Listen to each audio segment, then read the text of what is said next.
I'd like to get a show of hands of how many people have never been to a museum event before. If you could raise your hand. Oh, like one of these? Yes. Shame, shame, shame. This wasn't one of these. It wasn't. How many have been to every single one of them? Coraloo. Wow. Charlotte. Thank y'all. And that was by choice too, wasn't it? Okay, again, just want to remind you, please turn your phones off. And the reason that I ask you to do that is because Phil Dimmeline, who has also been at every one of these, to record them, is recording tonight's event, and then we sell those DVDs later for $10. So that's for all you Grigsby family members. You know what you're getting for Christmas now. Makes a great little stocking stuffer. This is our 63rd museum speaker. And this is our 73rd museum event, which that includes our September Gala that we have since 2007. This year we celebrate 10 years of being open. We have a lot of people to thank for achieving this goal. The many, many donations by organizations and individuals that we have received, large and small, have all counted. And most of all are patrons that have supported us by caring and showing up at our events and giving your items and your financial support to us along the way. I would like to ask our board members that are here, past and present, to stand up or raise their hands. Stand up or raise your hands. It's not bad to be a board member. These people are the backbone of the museum. They work behind the scenes to make sure the best interest of the museum is being taken care of. They also have to deal with me more than most folks other than my husband, which isn't always pleasant. I tend to be very headstrong, or as some, probably Danny would say, mule-headed. At our next board meeting, which is next week, we'll be discussing our plans for 2019. I'm in hopes that 2019 will be the year that we make a little more progress in what we would like to achieve next door with our expansion ideas. And for you that don't know, here several years ago, we were able to purchase the building next door. And for those that have lived here always, you remember how it was major office supply, and both of these buildings were connected by a large doorway. And that's what we hope to achieve at some point, is to open that large doorway back up and have a lot more area. It will actually more than double our size of what we have today. We still have some things that need to be taken care of in this building. It's taken us 11 years of working on this building, and we still have things such as electrical work. We have drainage issues in the back with both buildings. But one day the goal to highlight each community in Webster Parish and the building next door, to have bigger office space, storage space, and possible research area is something I hope to see happen in my lifetime. So in 2019, expect to see a hard push on getting things in motion for next door. All of this work will not be possible without your support. So I want to ask you to join us on Facebook. We have a group and a page. Sign up to be on our mailing list if you don't already get the cards in the mail. Bring your families to see the museum. Bring groups of people to see and hear what we're all about. It's all free. All we ask for is donations and for you to care that we are here.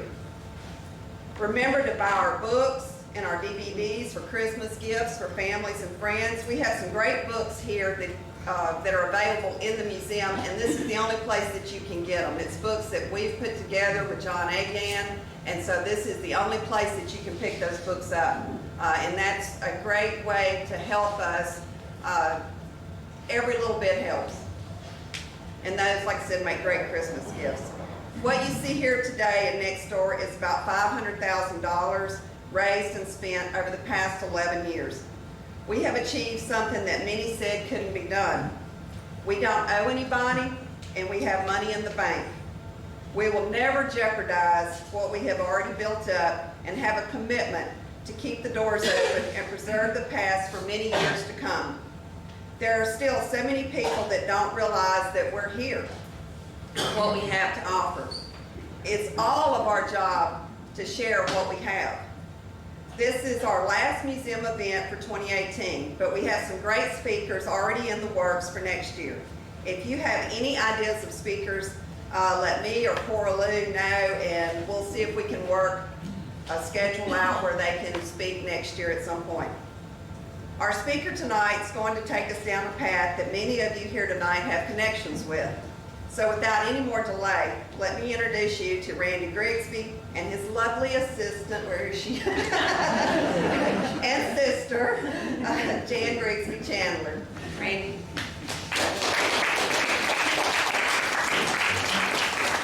Well, I see how Jan got some billing here. You know, thank you so much for inviting me. Thank you for being here, everyone. Shelley for all the help that she did on promoting this. And I even noticed the front page story in the newspaper earlier in the week. So it got me thinking, when was the last time my name was in the Minden Press? And I believe it was 1967 when Claude Reeves arrested Dickie Garrison and I. Randy Barrett kicking over a trash can at the Dixie Cream. That didn't work out real well. So, but maybe this time it'll work out a little better with the promotion that we got. You know, seriously, you have to put a lot of thought into this.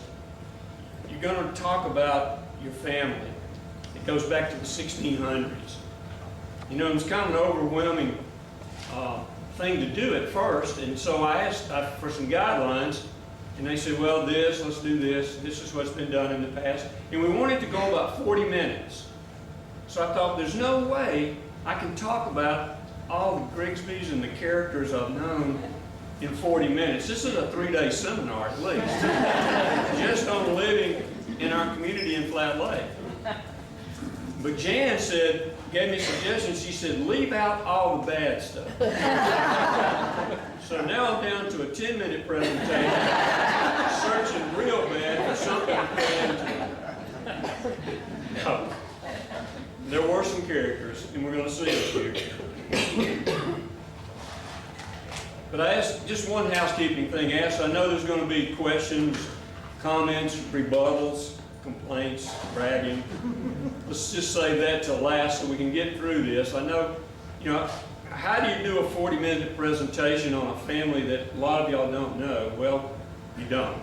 You know, you probably could get boring after a time, so we want to try to stay away from that.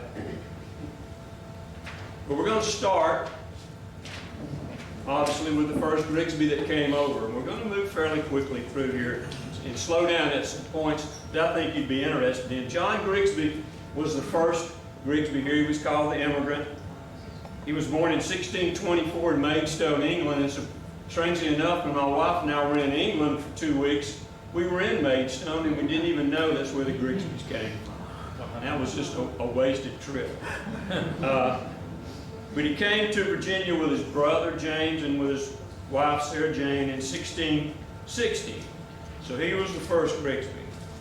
And on the next slide, you'll see that John and Sarah Jane had 7 children.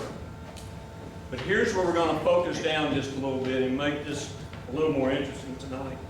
Because if you took all 7 and started going down a family tree, we've got a mess. But we're going to keep it in a straight line, and we're going to go down to James Grigsby, who was one of the sons, who was married to Susanna Redmond, and they had 4 children. One of those 4 children was Enoch. Now you're going to see these names as in any family tree, you're going to start seeing names being repeated a lot. You're going to see a lot of Enochs, you're going to see a lot of James. But he was married to Mary Butler. Remember Mary Butler because the Butler name comes in just a moment to a surprise that we found. They had 2 children. One of those children was Ryden Grigsby, who married Sarah Manning. You'll see the name Manning a lot tonight. So now we've already gone from 3 generations. We've gone from John to James to Enoch to Ryden. So we're 3 generations into the Grigsbys that are here. But I brought up a couple of wheels so that we would see the different world that we lived in, that the world was back then. This is Enoch Grigsby. He was a doctor. He served in the militia, in the South Carolina militia. He died in 1794 in Edgefield, South Carolina. And he's willing here to his son, Ryden Grigsby, 3 Negroes, and future increase to him and theirs forever. In other words, the slaves and their relatives as they were born. Now that's an insight into a different world that we don't know about. But on the next page, we're going to go to the next generation. You got Ryden Grigsby's will. And he was a brave soldier. He died in 1825, and he served also in the district legislature.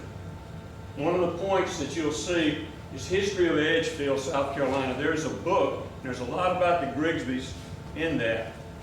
But in this will, Ryden is giving over to him at his death to his son Samuel, who will be Samuel May Grigsby, the first Grigsby that comes to Minden later on. And he's willing to him his 4 Negroes and their relatives into the future. Now Ryden had a brother, Luke. You're going to see Luke a lot tonight. A lot of the name.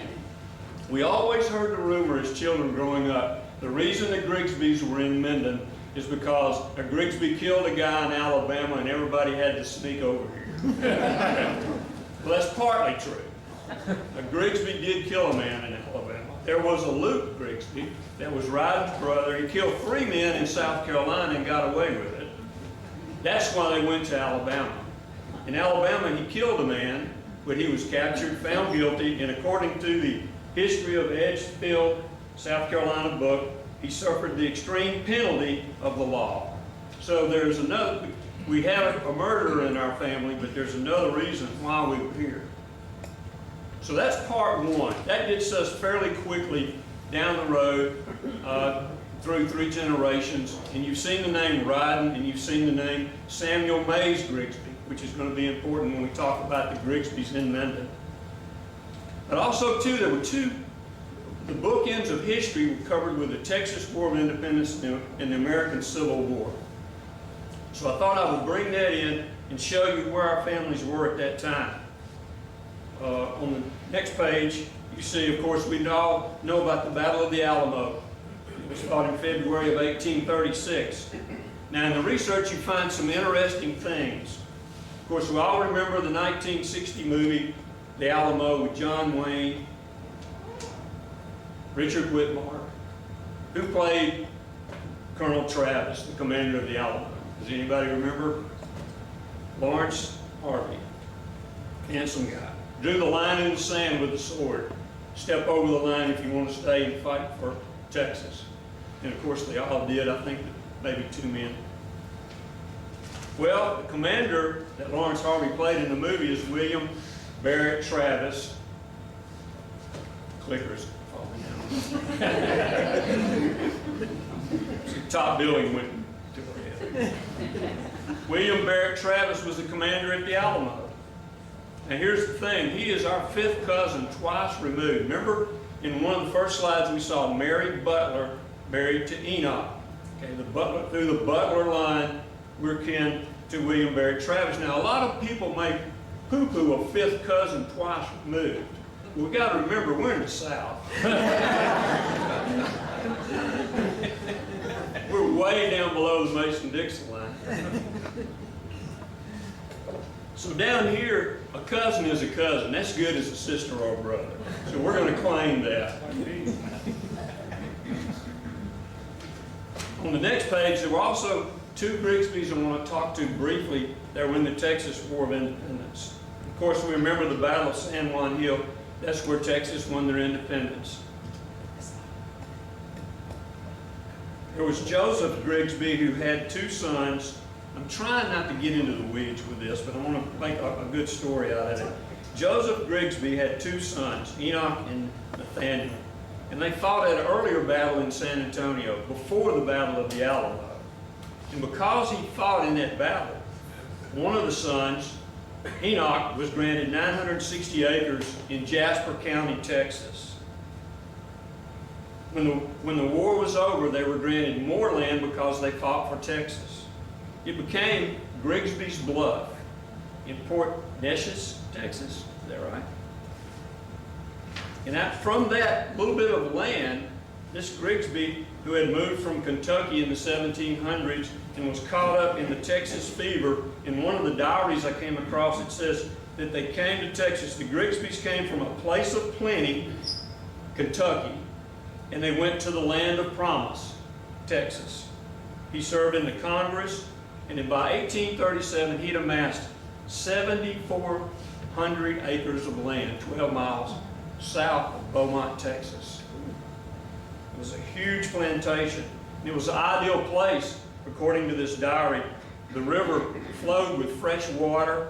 It was excellent transportation to the coast, and it was a high bluff that the plantation sat on, and it stayed away from disease and flooding, mainly malaria a lot of times, I think, back then. But Joseph Grigsby died on August 13th, 1841, and his wife and family, without Joseph, decided to move back to Jasper County and away from the plantation. They turned it over to someone to manage it, and he did not do a very good job, and it bankrupted the plantation. He had to sell the land and the slaves, and Grigsby's Bluff was just a dream. But at one time it was 7,400 acres in South Texas. There's another story about Dallas, Texas. And this is probably the most sad one, because if this were not the way it ended, we'd all be in Dallas and we'd all be Cowboy fans. Maybe it's a good thing.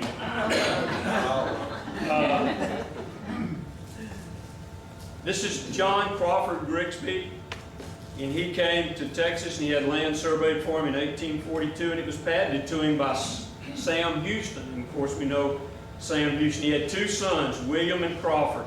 Crawford served at the Battle of San Jacinto, where Texas won their independence. His name even appears, if you go to the battleground, his name is on the monument of the Texans that lost their lives, that fought there that day. John had arrived, the father had arrived from Illinois in 1834. He had the Texas fever like the other Grigsbys in South Texas. But he never saw his land. That land was 4,000 acres, and it's described at his death in 1841 as in the area of Dallas County where three streams come together to form the Trinity River. Now, if you know your geography, we're talking downtown Dallas. So what would 4,000 acres in downtown Dallas? He never saw the land, and here's the kicker, he left no will. The bottom line is, from 1847, when the land was partitioned under Louisiana law, which Texas used then, they used Louisiana law in 1847 in Texas. It even got to the Supreme Court. But the bottom line is, not one Grigsby ended up with $1 or a square foot of the land that used to be downtown Dallas. So we've got two Grigsbys that fought in the Texas War of Independence, and between them had thousands of acres. And where did it go? Got lost. A lot of things that happened as I was researching this is in Texas, they didn't have money to pay the soldiers that came and fought in the Texas War of Independence. So they would promise them land. They would give them all this land. Then when Texas became a state, there was taxes on the land. So now you've got this guy that was a soldier, probably a halfway good farmer. He has no money to pay the taxes.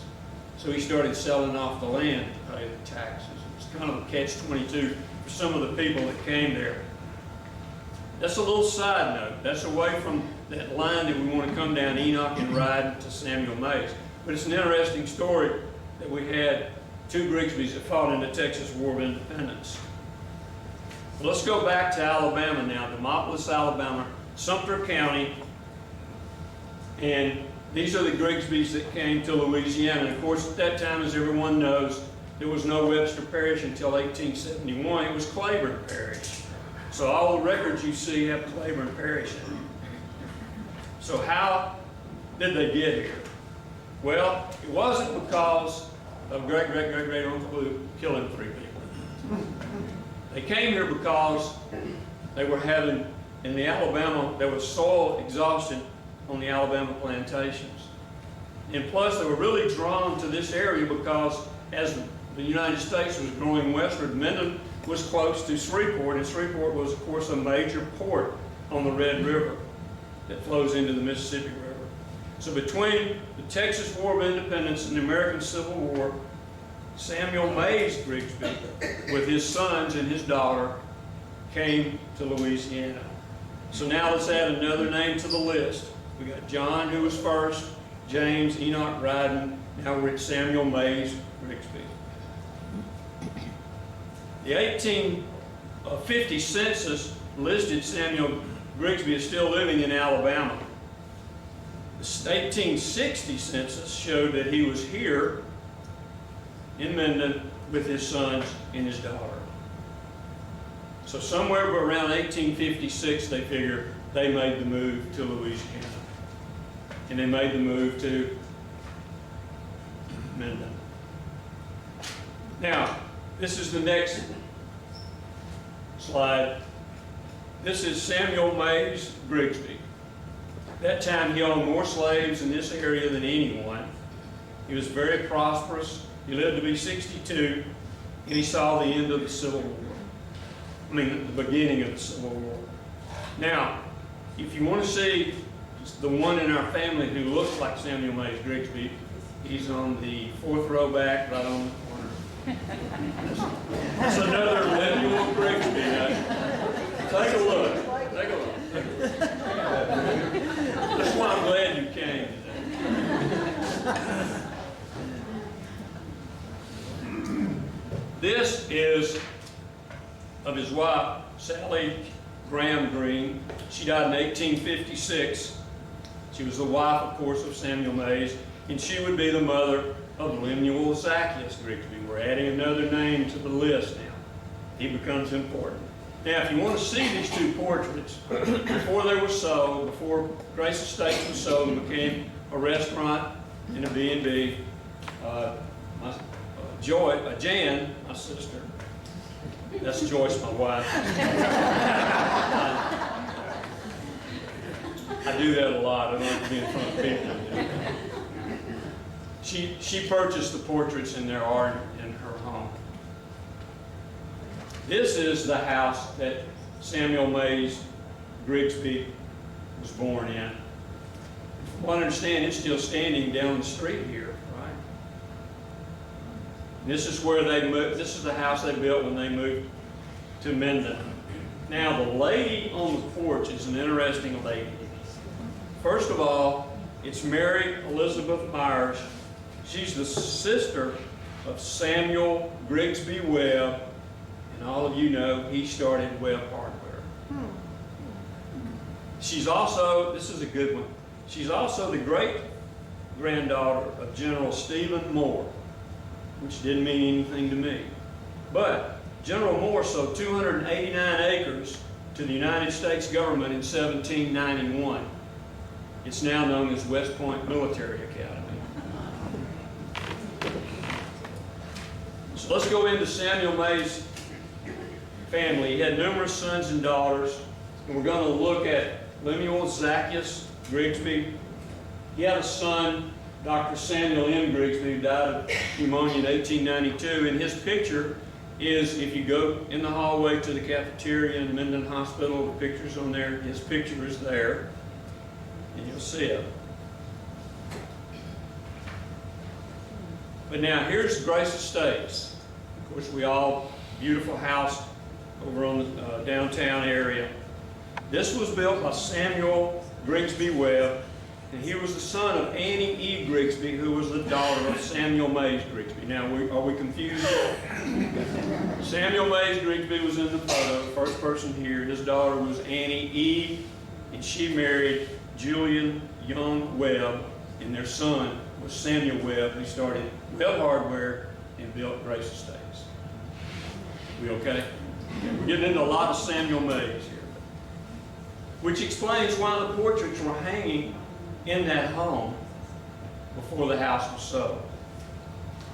This is a picture of Samuel May Grigsby, who died in 1892. He was only 32 years old. He died of chicken pox pneumonia and left his house, his family totally penniless, no support. But where the Bell South office is here, before you get to the post office, on that land was a house that they owned. And Mary, his wife, turned it into a boarding house, and she was able to support the family through the rent of the boarding home right there across the street.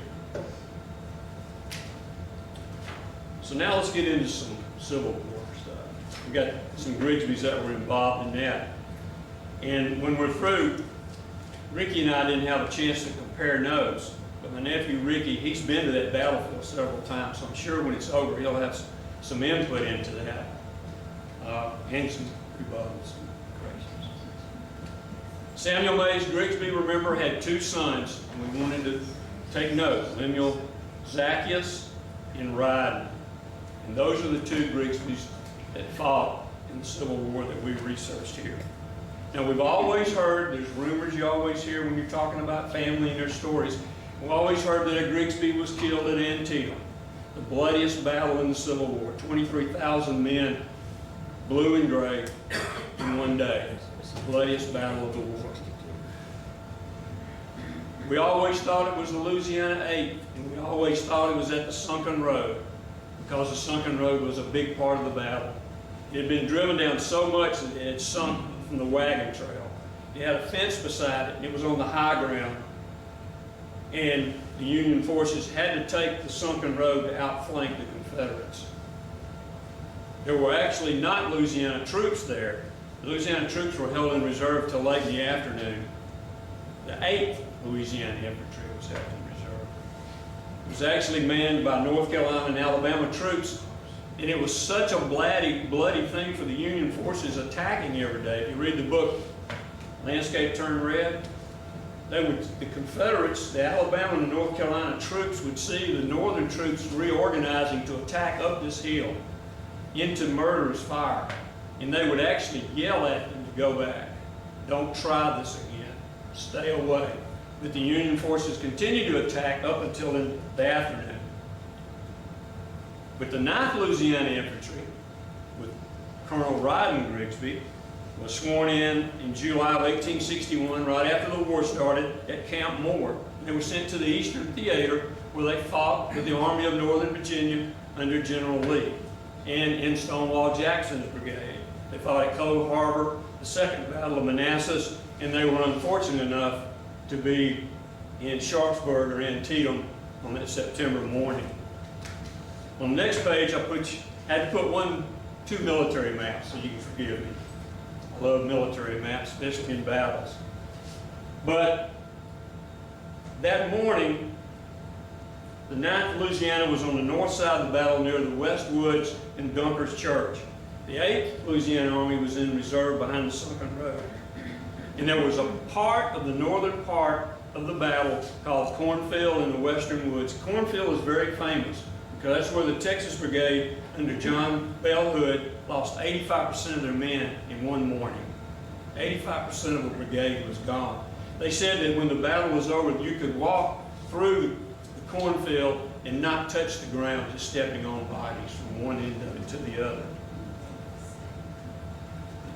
Where the 9th Louisiana Infantry was along the turnpike, they took a big hit that morning and they were pushed back across the turnpike. On the next page, this is an actual photo of 9th Louisiana Infantry killed on the turnpike in the northern part of the battlefield. But later that afternoon, they had regrouped their lines and they advanced forward through the Western Woods, Dunkers Church, and Cornfield, and retook a lot of the ground. And Stark's brigade was a brigade made up of Louisiana soldiers, and that afternoon, when Stark's brigade advanced, Colonel Ryden Grigsby of the 9th Louisiana Infantry, Company A, was killed, son of Samuel May Grigsby. Now, there are other Grigsbys that fought in the Civil War.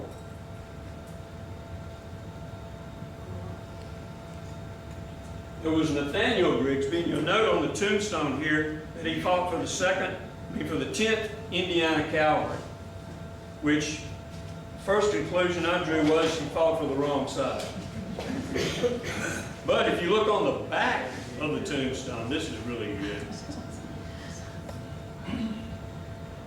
If you look on the next page, the back of the tombstone. Through this inscription, I wish to enter my dying protest against what is called the Democratic Party. I have watched it closely since the days of Jackson, Andrew Jackson, and I know that all the misfortunes of our nation has come to it through it. So it's called party. Therefore, beware of this party of trees. This is 1870, put in on the fulfillment of the promise to the deceased, which uncovers two characteristics of the Grigsbys. We love politics and we forever hold a grudge. Now, the other brother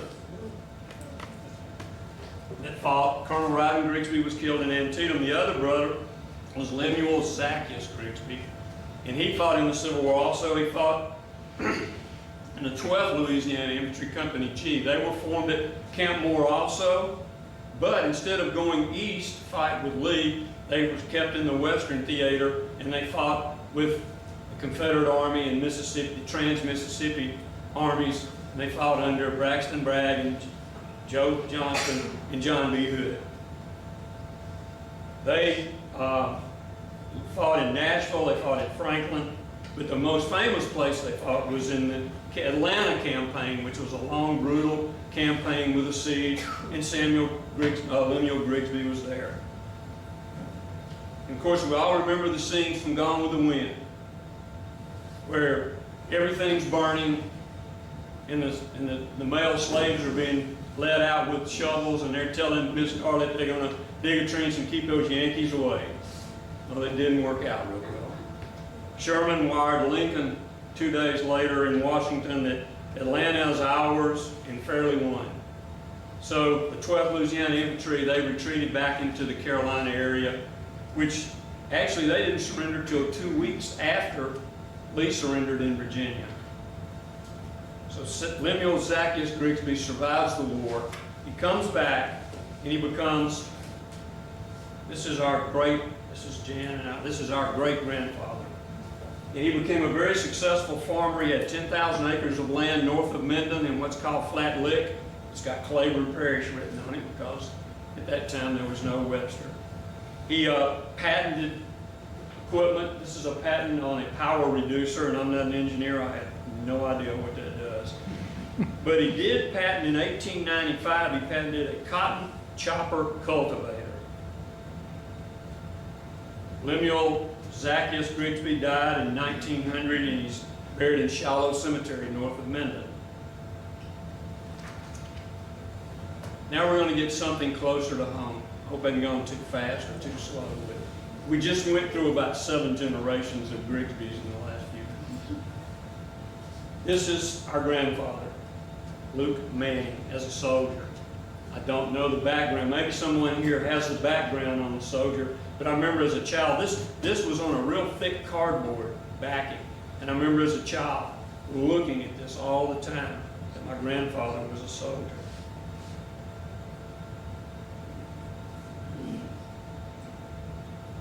So Luke Manning is now living here in Minden, and Lemuel Zacchaeus has died in 1900. This is Luke Manning Grigsby and Mary Gertrude Garrison. Mary died in 1918 of the flu epidemic, and Luke died in 1929 from pneumonia. Now here's one of the twists of history when you start researching, or you have in your family line, you get these little twists in history. Luke died of pneumonia by attending the funeral of Zach Martin. Zach Martin was my mother's grandfather. So my mother's grandfather, that's the funeral my other grandfather went to. Twist in history. So Mary Gertrude Garrison dies. Luke has a lot of kids. We're going to list them in just a minute. And then here is Doris Lamb. and that's my step-grandmother. And I called her Miss Doris.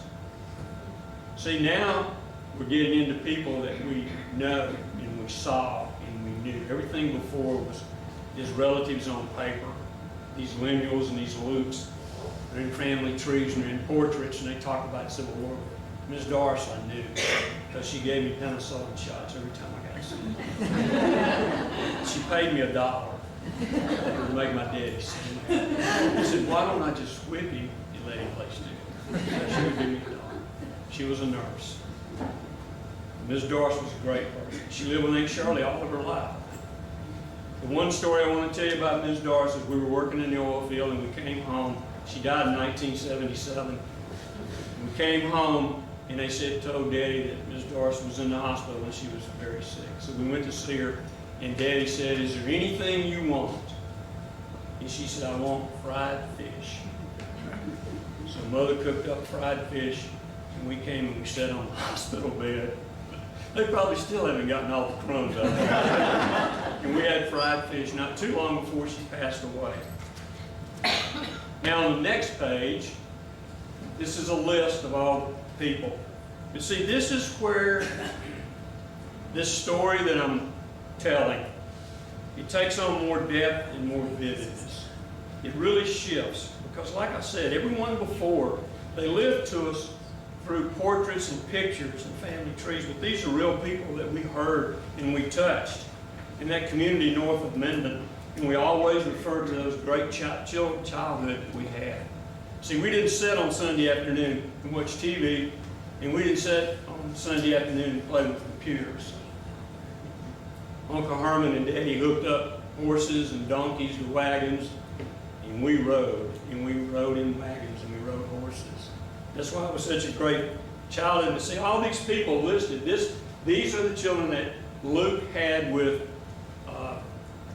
Mary Garrison, Gertrude Garrison. On the right, that was Miss Doris's children. But see, I can tell you about every one of these people. There's something, just the name. Well, let's try it. Aunt Martha, figs. She had figs. Uncle Wilmer ran track, and he gave me a ride home from Minden High School every day so I could play, because I didn't have a car. Aunt Lydia was a character. Uncle Warren, some of y'all may remember Uncle Warren. He sold cars and he was a deputy also, I think. His name was Warren Debs. He was named after Eugene Debs, who was the socialist presidential candidate earlier in the century. My grandfather was a socialist for all practical purposes. He named his son after the candidate. It was a different time back then.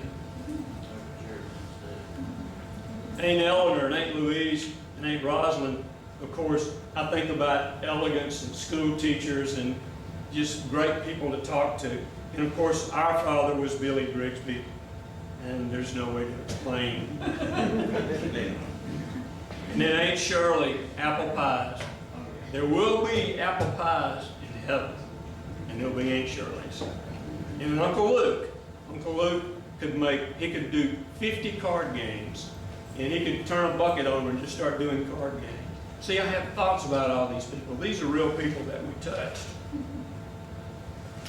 And also, too, we are also the last generation, the older ones of us in this room, we're the last generation that make a contact with what's been called the Great Generation, the greatest generation. That's the World War II generation. Think about this. In 10 years, there will not be any World War II veterans. There will not be any more Holocaust survivors.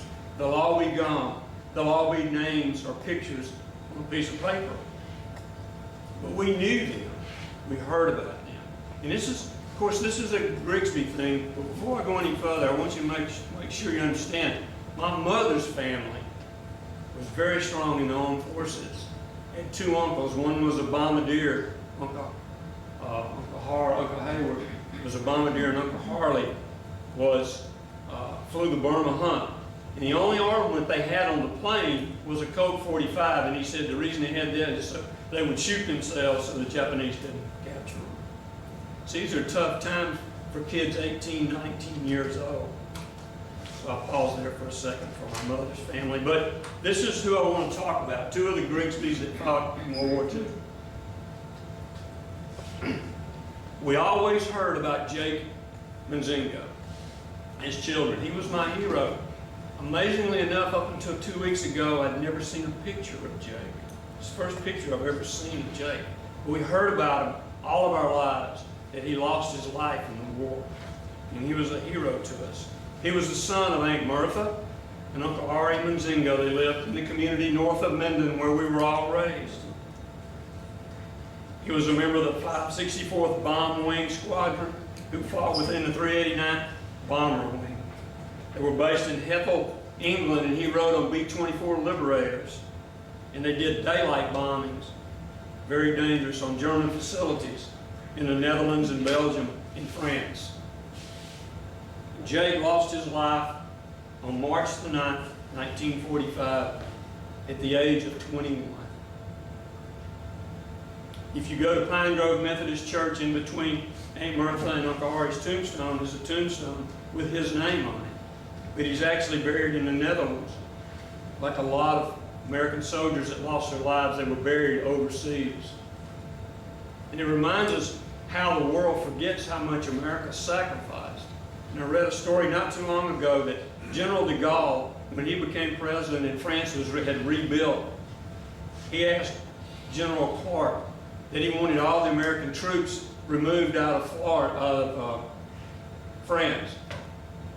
And General Clark asked him, are you talking about the ones that we have buried here also?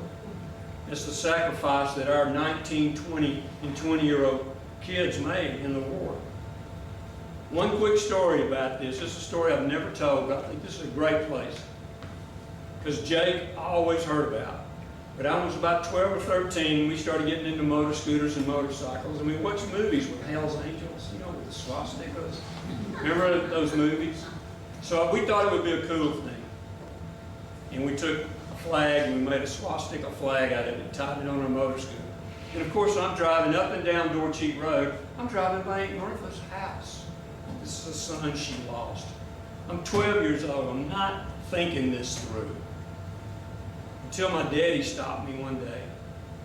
And he said, let me explain to you what this means, the swastika you have on your motor scooter.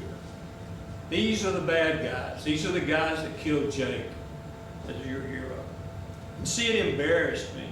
And I really believe at that moment, that's when I became interested in history in World War II. Because I promised myself I would never embarrass myself again on something I didn't know about. So Jake meant a lot to us, even though we never met him. Now his older brother, Buddy, we knew Buddy. He fought in Europe. He was captured. He became a prisoner of war, and he remained a prisoner for 18 to 20 months till the end of the war. But when he came back, his health was bad, and it was never good after that. Now, I remember the stories that Buddy told us. And he would tell us that they were actually treated well when the Germans first captured them. There was food to eat, and they treated them nicely. But as the war turned against Germany, of course, Germany didn't have food to eat. So the American soldiers that were prisoners for sure did. And so they began to suffer. And he said they knew the war was going good because they would see American and British planes fly over at a distance. They got no news in the prisoner of war camp. But he said the one thing that showed him that the war was turning was that the kids started guarding them. They woke up one morning and there was like 9-year-old kids with German uniforms much too big for them to guard him. And they knew then that the war was going well. So see, we remember Buddy. He died in Monroe at the Veterans Home in 2001. That's the sacrifice the greatest generation made. Of course, we all have stories. Matter of fact, I was here the other day and Shelley showed, she's got a book of the soldiers that fought and served and died in World War II in Webster Parish. So finally we get to go to really the dangerous part of the prison. Not personal. I get to tell some personal. Growing up in Minden, I wish anybody that privilege. And of course, there are other towns like Minden, we just don't know about them. I just don't think they're as good. This was a great place to grow up. So when I think about growing up in Minden, and Shelley and Jan allowed me to put in some personal feelings. I think about TG&Y and the little mechanical horses in front you could ride. And they had rows of comic books. I think about Wise's Grocery, Lunsford's Restaurant downtown, the auction barn. On Tuesday, my daddy and I would come and get a haircut and go to the auction, which brings up Dot's Barbershop, which was right here. All these years later, I have the privilege of talking with you, and I used to go in Dot's and get a haircut. Of course, I had hair then. It was a different world. But I remember one time Dot went up like 10 cents on a haircut. And it was probably $1. And she went up to like $1.10. And my daddy walked out. Would not pay for a haircut. So he got Mother to order a Sears home barber kit. Yeah. And when he came in, he put me on a yellow stool, which my mother still had, and she passed away, in the kitchen, and put a towel, bath towel around my neck, and he learned to cut my hair. And I remember my sister and my mother came in the room, and they looked at me and started crying. So that's what I remember about that. And of course, there was magical places in Minden back then. There was the Fairgrounds. I mean, I might as well have been in New York City. We lived in Flat Lake. I mean, what did we do? And there was 29 people lived there, and 27 were kin to me. So when we came to Minden and we came to the fair, I might as well have been at Central Park in New York. It was a magical place. It was the day that, I don't know if they still do it or not, but the bus did the fair day.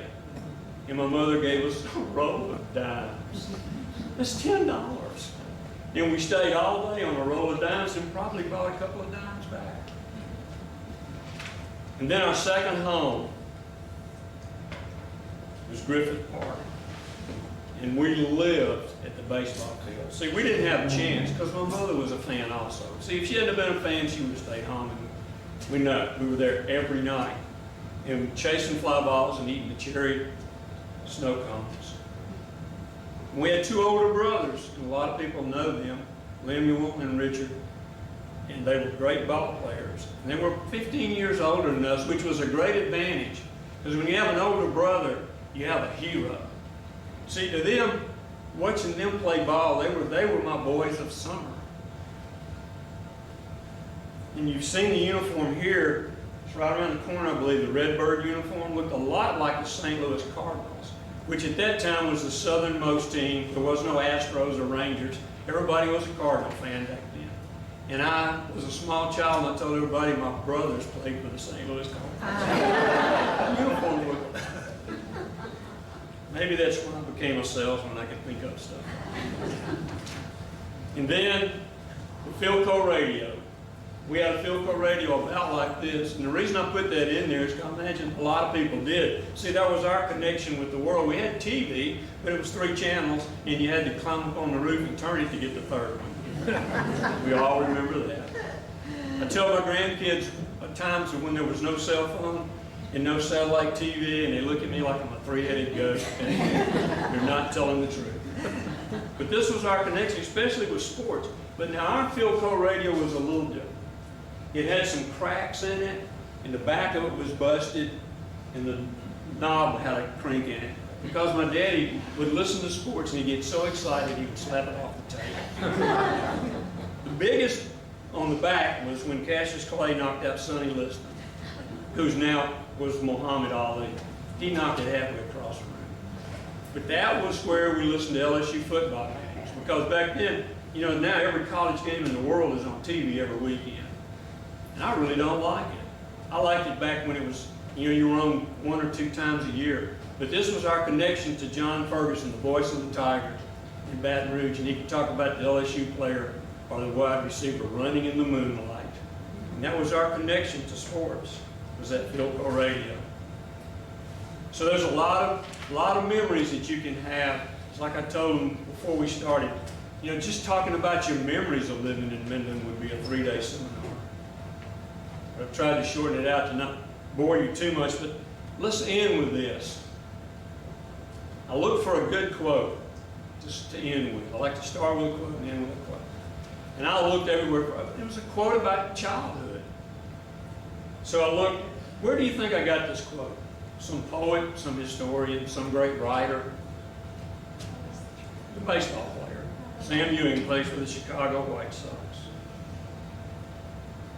That in fact, what we're all talking about here, when we get into the park, where it's the people that we love and we knew, was childhood more than anything else. But think of this. This is what we've done in this short period of time tonight. We've only gone through one thread of the tapestry of what was the Grigsbys in America. We went through one thread that started with James, son of John. Only one thread of the 7 children that John and Sarah Jane had, which is where we started tonight a few minutes ago. But just think about this. There's 7 times everyone else had. In other words, everyone of that tapestry that we didn't touch, of those other 6 generations that break out of the Grigsbys and went up to Illinois and Kentucky, that ended up fighting in the Texas War. They all had a name, Martha. They all had a name, Shirley. They all had uncles that tried to outdo each other when the kids would pay attention to them. They all had a Miss Doris, probably. They all had a daddy who wore for Christmas one year long underwear, a cowboy hat, blew on a Carter's little liver pill bottle and danced. We've got the picture. Now, not everybody, now that I think about it, maybe not everybody had a daddy like that, but they should have. And a mother who just simply shook her head at him when he did things like that. See, they had doctors and lawyers and farmers. They had relatives like the bad Luke that killed 4 men in South Carolina and Alabama. They had soldiers. They had men and women who served in the greatest generation. Those other Grigsbys that we didn't even talk about tonight, that are ancestors and relatives of the other 6. See, they're just like us. They had 2 families, and that's what we've talked about tonight. We had those of the past before the PowerPoint of Ms. Doris, that we just remember. They lived in our hearts and our minds through stories and family trees and photographs. And then, just like us, those other Grigsbys have those relatives that they knew, that they touched and heard and laughed with and loved. And after all, isn't that where we're going to be one day? We're going to be in that family that they remember, that we touched and they laughed with us. These young people back behind Scooter, they're going to remember us. But then there's going to be, at one point, a generation after that, we'll be simply relatives that were a name. We'll be in the distant past, in photographs, in family trees. So, questions, comments? Randy, let's go back and just for the memories, tell us about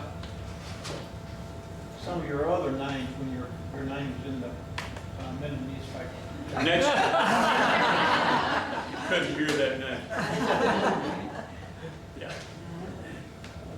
I talked to Mr. John Willis. He's 98 years old. He's out here in Atlanta working out maybe. He stayed over at the Oaks 19 years. He finally wanted to come home, so they moved him over here. But he's still bright and knows everything. And he was a pilot on B-17s in the Second World War. And he loves to talk about that. If anybody interested, Mr. John, he owns Web Hardware. And anybody's interested, boy, go out there, he loves to talk. He can talk here. He can go. Yeah, I think that's when we came to. John Stillman Willis. How long ago was that? He was one of our very first ones. That's when, before we started having them here, and he's one of our best-selling DVDs. And he sat there that night, and he had no notes, and it was just like listening to a movie script of his life up there. He's amazing. Randy, could you tell them about your other thread that we met last year, last summer, that came down from the north that y'all? Oh, that's a serious question. Yeah. He's not putting you on the spot, just. That's where I got some of this information from. It's Nancy. They came down from Cleveland, Ohio, and we had lunch at Grace Estates, and then we went out to the land. The gentleman was like 90 years old. Her father, he still owned 18 acres. Remember I told you that Lemuel Zacchaeus owned 10,000-acre plantation north of Minden. This gentleman still owned 18 acres that were in the center of the plantation. He still owns that 18 acres. And he wanted to see it. He was 90 years old. It was so hot. And that 90-year-old man was walking all through the woods. We gave up, came back to the car, turned the air conditioning. Can't stay. But he wanted to see that land. And he did. And he saw it. And they were very interested in Minden. They'd never been to Minden before. And Which Grigsby is connected with the Drews? I'm sorry. With the Drews? With the Drews. Oh, yeah. That was Samuel May. That was Yeah. my husband's great grandfather. Yeah. See, now I'm getting into the weeds here, but it was. Well, there were two, a wife that died and then another wife, and Drews were wife number 2 and wife number 1 or vice versa. My husband was Richard Carey. Yes. but His grandmother was Lucille Grigsby Drews. Did you hear? I knew that, I just wondered. Now there's one thing I left out of this presentation, because I realized in Louisiana, the blood feud over Huey Long will never die. I mean, he's been dead 80 years, and if you bring up Huey, usually it breaks out into a fist fight. But my daddy was very pro-Huey, because when he was a kid, he sent a letter to Governor Long, and Governor Long hired him and sent him a check and Louisiana Progressive newspapers to deliver, so my daddy could go to school every year. Free textbooks, meals at school. The reason I cut it out is there were other parts of our family, Judge Drew, who actually made it into T. Harry Williams' Pulitzer Prize winning biography of Huey Long, page like 699. He threatened to kill Huey if he came to Minden. So that's why I just left Huey out of it. That's why they had to go to, his mother and his uncle had to go to Arkansas to college because the government wouldn't let them go to college in Louisiana. I went to Louisiana Tech in 1974, and Huey died in 1935. So he's been dead a good, what was that, 80 years or something. And I was going to write a paper on Huey Long, and of course a lot of the books were anti-Long in the Tech library. So I actually started kind of getting a little anti-Long, in my thesis. And I came home one weekend at lunch, started talking about Huey in the negative, and my daddy excused me from the table. He didn't talk bad about Huey Long, and the man had been dead for, So I left that out. Now I'm kind of putting it in, but I left that. He would run a song that we all sang. I was fixing to ask you about the song, if you know it, just sing a line or two. Yeah. Next question. I remember visiting Miss Martha and his family many a time with my daddy, Zach Martin, Uncle Bubba. Yeah. And I love Miss Martha. See, I forgot you were in the audience. This is someone that lived with some of these people we talked about on the Martin side.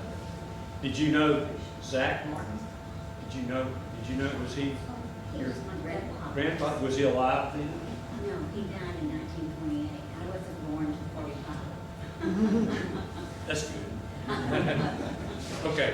How many here are your relatives? How many in here are relatives? How many in here are relatives and will admit it? Now at the present time. Or in laws. We are probably the only I'm sorry. Oh, I was gonna ask, the Black Grigsbys that are here, did they come with the family from South Carolina, or did they get? Okay, I missed the very first part. I said the Black Grigsbys that The are. black. Yeah.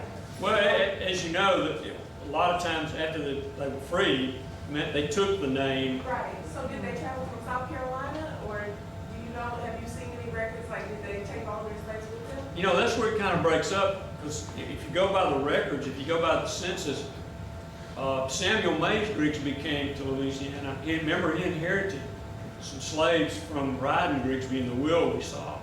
But I don't know how many he came here with.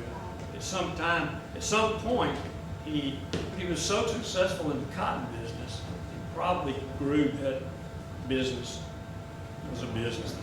We know, Yeah. we know there was a Webster Grigsby that was Cantonese. He lived out north Minden. Is When we were he, young. I think he's the one that Richard and Yeah. Liv And found. yeah. He was a blue-eyed. Well, on this property that our cousins from Ohio still own, there is a man that lives there, and he's taken the last name of Manning through the years. Oh, Manning. Manning, so. And I was just wondering if you had background on the slaves, like, or We might. Okay, you've probably heard enough. But thank you so much for your attention.